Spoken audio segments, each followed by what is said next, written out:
country. Welcome to the book party at the Grove with yours truly, African American Bibliophile for Life, Babakoto Uwusu. Today I want to talk to you about, I guess, second to my family, the most important thing in my life, which has to do with books. Books by and about people of African descent. And I want to start this presentation off, this party off, with a quote from one of the most famous authors in the world. I'll tell you who she is after I read the quote. There's a certain kind of peace that is not merely the absence of war. It is larger than that. The peace I'm thinking about is the dance of an open mind when it engages another equally open one, an activity that occurs most often in the recording, writing world in which we live. This is the famous Toni Morrison, who passed away in 2019. And Toni says, for me, the history of the place of black people in this country is so varied, complex, and beautiful and impactful. Long before I learned to decipher black squiggly marks on a piece of paper, I became fascinated and intrigued by books and what I imagined the words and the ideas contained within them meant. And before I get to that point about me at doing that, I want to tell you a story about a person who didn't learn to read until they were 9 years old. This person was raised in a family, primarily by their grandparents. And in this family, in this household, there were tons of books. And the head of the family was a Southern Baptist preacher. And he came home every day from his work, took off his shoes, put on his slippers, got his pipe after dinner, and sat at a roll-top desk reading and or writing. And this young person, was his grandson. At the age of 4 or 5 years old, would take a four-legged stool with a beautiful velvet insert and push the stool into his office and sit there and emulate the person's grandfather reading. And that person is yours truly. I never learned to read until I was 9 years old and haven't stopped since. And I remember that man. I remember the image that he conveyed to me of what a man was, especially what a black man was. He was a person who smoked pipe, he read books, and he wrote. So this is what and I didn't realize that until I was about 35 or 40 years old, the impact that he had on me. He never read to me much, and he never scolded me, but he just sat there and calmly exemplified what a man was. And this is what got me involved with collecting books over the last 35 or 40 years.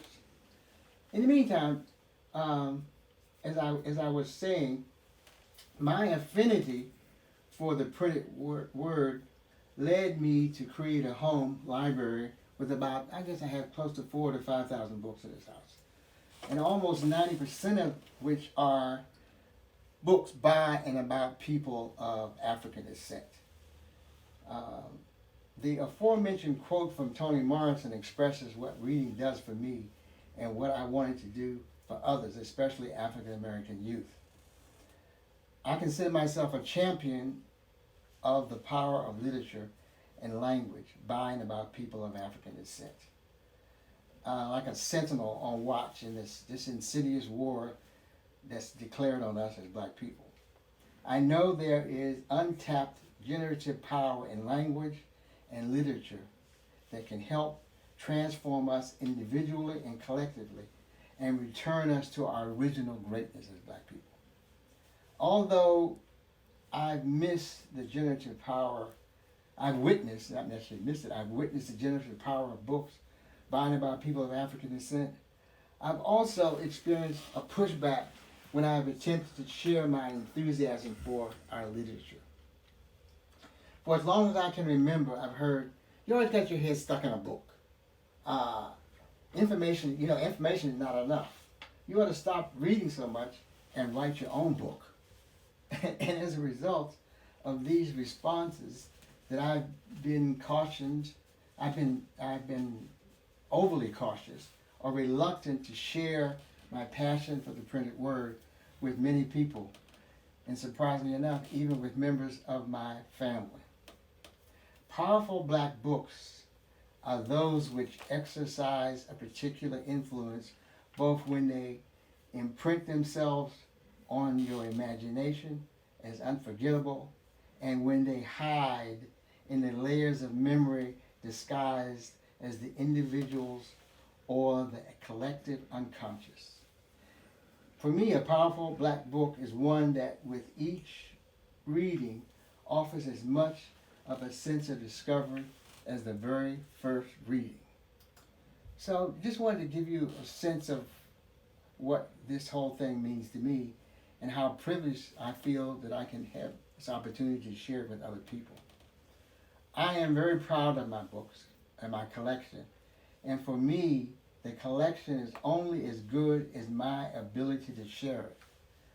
So to this end, I want to share with you what it is that I want to accomplish at these book parties. I want to make people, especially the next generation, aware of how many books there are by and about people of African descent. There are thousands and thousands of books out here, and discovery is a big issue for most of us. I also want to provide a brief synopsis of what is in the books by and about people of African descent. And the best place to find sometimes a synopsis is just to look inside the flap of any book and read. Publishers spend a lot of money doing this, making certain that this is clear. Okay, that's one of the first places to look. Tune in next week for part 2 of Book Party at the Grove with Baba Kojo.